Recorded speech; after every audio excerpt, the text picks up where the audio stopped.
What's up YouTube, Saf here on Super Saf TV, and in this video I'm going to be comparing the specs of the Canon 70D to the Canon 7D. Now the 70D has just recently been announced and it's boasting some really nice specs, including a highly improved autofocus system in video. And since its announcement, a lot of people have asked me to compare it to the 7D, which has been a very popular DSLR over the years. So what's so different between these two DSLRs? Well, do hit that thumbs up button and let's find out in this head-to-head spec comparison. So let's start off initially with the resolution and sensor size. The 7D has an 18 megapixel CMOS sensor, whereas the 70D has a 20.2 megapixel CMOS sensor. The sensor size on the 70D is also slightly larger and it's got the Digic 5 processor, whereas the 7D has the dual Digic 4 processor. So you've got some slightly improved specs here on the 70D. Something to bear in mind is both of these are crop sensors, so you've not got full frame sensors on here. Looking at autofocus, both of these have a 19 cross type AF points, which is absolutely awesome that all points on here are cross type as well. And in terms of ISO, the 7D 100 to 6400 native and extendable to 12800. The 70D 100 to 12,800 native and extendable to 25,600. So you do have a higher range of ISO on the 70D here. Continuous shooting, the 7D 8 frames a second, the 70D 7 frames a second. So you've got a higher burst rate on the 7D here, but nevertheless both quite a decent speed on here. 7 and 8 frames a second is pretty high for a DSLR. Viewfinder coverage, the 7D 100% viewfinder coverage, which is absolutely great. The 70D 98% viewfinder coverage, so slightly shy of the 100%. You're not going to be getting exactly what you'll be seeing through the viewfinder on here. You're going to be getting a little bit more, so you'll have to bear that in mind in terms of composing your shots. Personally, I do prefer 100% viewfinder coverage, but you've got 98 on the 70D. Now in terms of storage, the 7D has a single CF card slot, whereas the 70D has a single SD card slot. So you've got SD versus CF. Now both will be performing great. It's just different options in here. SD cards generally tend to be more compact and cheaper. CF cards, you do get quite high speeds there as well, but nothing major here. Both of these DSLRs also have a pop-up flash as well as a max shutter speed of 1/8000th of a second. Now looking at the screens, the 7D has a 3-inch screen which is at 920.K resolution and it's a fixed screen.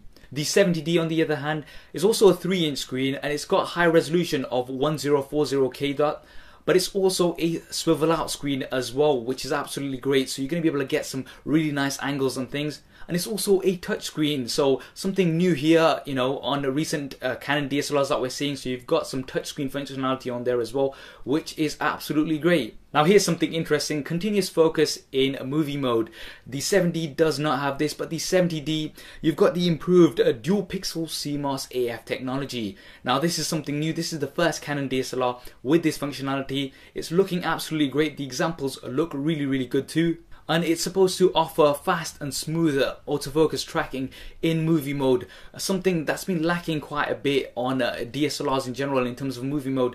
So Canon are aiming to improve this and it's supposed to be a game changer. Really looking forward to testing this out myself. Now video resolution, both of these film at 1080p at 24, 25 and 30 frames a second, or 720p at 50 and 60 frames a second. In terms of maximum recording length, they both say 29 minutes and 59 seconds. However, on the 7D, you do have a 4GB cutoff limit, so it will stop after filming 4GB of data. And on 1080p, that's roughly about 12 minutes. On the 70D on the other hand, it will continue filming, so it'll have 4GB chunks, but it will automatically move on to those. So for instance, if you are filming 29 minutes and 59 seconds, you'll have 3 different files which you can put together in post later on. But the 70D does have this advantage of longer recording times. Now both of these also have a mic in, which is absolutely great for professional video. Neither have a headphone out jack. Headphone out jacks are quite useful when you're doing movies, so you can actually hear what's being recorded directly into the camera. None of these offer that, so that's a slight bit of a disappointment for me. I would have liked to see that in the 70D, but nevertheless both do have a mic in. Now in terms of wireless transfer, the 70D does have a wireless transfer built in to the camera, which is absolutely great. You're going to be able to transfer your files to a smartphone, a tablet or a laptop wirelessly. You're also going to have some wireless controls over the camera itself, and now this is all built in, so you don't have to get anything additional. Now with the 7D you have to buy the additional unit, which is the wireless transfer unit, the WFTE5. This is pretty expensive. You're looking at roughly about £400 to £450 in the UK, roughly about $700 in the US, so that's going to set you back quite a bit. But then again, the 7D is an older camera. The 70D has this built in, which is absolutely great. Now in terms of weight, the 7D 820 grams, the 70D 755 grams. So the 70D is a more compact device. It's also smaller in terms of height and width, although it's slightly thicker than the 7D. The 7D, the reason for the extra size and weight, it is a more robust build, and it's got better weather sealing as well. Now finally, looking at the price, the 7D currently you can pick it up for about £950 here in the UK, or roughly about $1,300 in the US.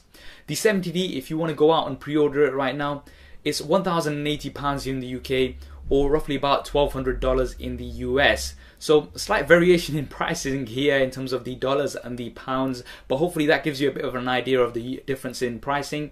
And the 70D is due for release in September.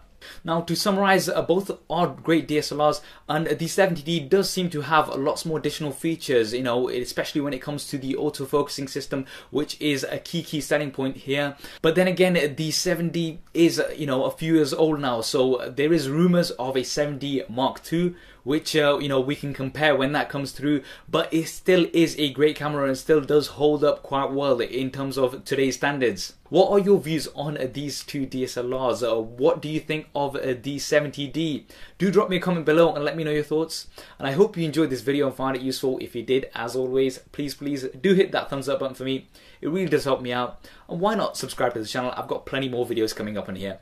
Thanks for watching. This is Saf on Super Saf TV, and I'll see you next time.